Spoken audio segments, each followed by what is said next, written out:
fairy tale ending Bachelor fans were hoping for. Last night, Matt chose the adorable Chelsie in the Batchy finale. Chelsie, I love you. What? Oh my God. I love how you giggle when you're nervous. I love that you go full nerd as soon as there's some maths involved. Above all else, though, I just love how you make me feel. And you make me want to believe in fairy tales, because when I'm with you, I feel like I'm living in one.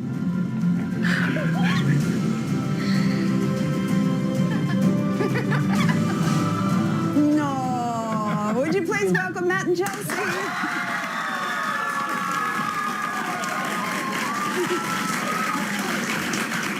Guys, that was a seriously beautiful moment. Has the buzz worn off yet?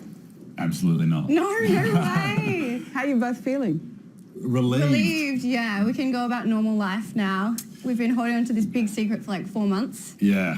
It's obviously the filming's a really weird 3 months, and then following that, it's like, I love you, but 4 months you've got to spend apart, you know. So it's go from cruel. one. Yeah. So it just gets drawn out, and it's a challenging 4 months, but we got there. So how do the 4 months work? Because you aren't allowed to see each other, because we're not to know that you've chosen Chelsie. Yeah. So did you nearly get busted, or how did you get together? Oh, so cute. Look at this.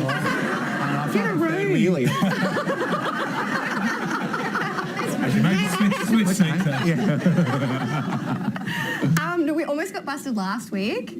So we're both from Melbourne, obviously, and then I had a night out in Paran, and so did he. Oh. Yeah, I was basically like, I'm going to be drinking, so I'll share my location with you. Avoid me. Ah. But instead I did a very poor job of this avoiding. Lots of like SOS, get out now. Saw him twice. You mentioned normal life before. How do you go back to normal life now? What does normal life look like for you guys? Brunches. Yeah, that's it. So Melbourne. Coffee. Yeah, I had a couple of people they were chipping me out because I didn't know, Chelsea's coffee order yet, and I was, we haven't gone for coffee yet. Oh, and so it's cute things like that. Yeah. We haven't done anything else. Chelsea, can I go back to your reaction last night? Because you thought you were going to get dumped. Why? Definitely thought I was going to get dumped, and I had been crying all that morning. I guess I was obviously not one to open up very quickly, and I knew that was very important in this situation, and I basically thought that I had left it too late, and that Matt had maybe made up his mind before I grew the courage to tell him how I really felt. Right. I know it's a TV show, but I've got to say you look so in love. Yeah. It's sickening, actually.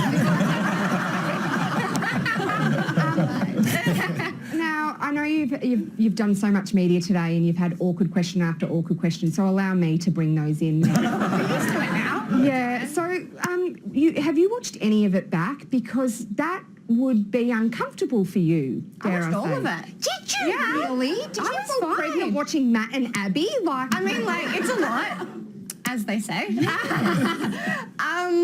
But no, I watched with a big group of friends, and it was everyone just yells over each other watching the TV. So I was very distracted, so I wasn't watching properly. But I mean, I guess I knew what I was getting myself into, and it was filmed so long ago, and I'm very comfortable with my relationship with Matt to be able to just watch it and be like, oh, it is what it is. And Yeah. Well, can I bring in an awkward question now? yeah. Yeah, while we're on the topic. And then I'll go next. Take a ticket. I think a lot of people sort of look at right up until the very end, and we're all looking for something that indicates which way you're going to go. But your making out with both Chelsie and Abby was full on. So was the stuff with Abby insincere?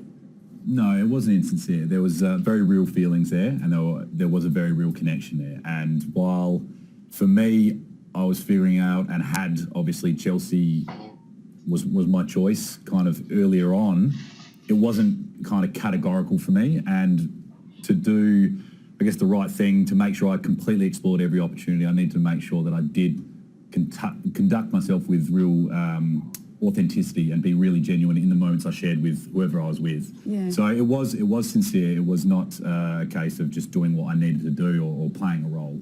You would be very aware, I'm sure, that Abby's really copped it on social media. There's a lot of people out there who've just been saying dreadful things.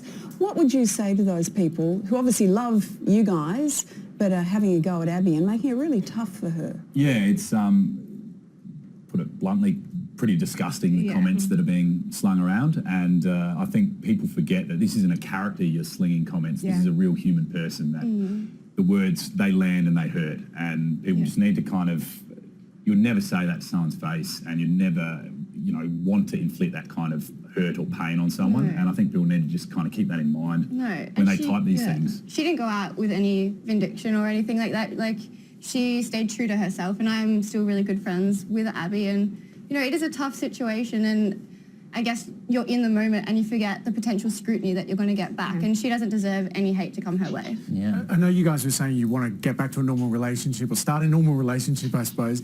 Does life go back to normal? Like, you're a chemical engineer, you've got 160,000 Twitter or Instagram followers now. What does a chemical engineer do with that? I hadn't really thought about that, to be honest. I mean, I went back to work as a chemical engineer the day after I got back to Melbourne. So, you know, my life already went back to normal, and it has been normal for 4 months. And But I mean, this is not normal. it's not. I honestly... I thought this was completely normal. Standard operating I look procedure. in my face all the time. I mean, I plan on still being a chemical engineer. That's what I want to do. I need the stimulation. And Yeah, I'm very happy with the career I've got. I'm going to continue doing that. I'm obviously under no delusion that there may be opportunities, and, you know, I might entertain them. But yeah, certainly if everything disappeared overnight, I'm very happy and very content with what I do for a living. I've just noticed you've got your necklace back. I do, and I've got my ring.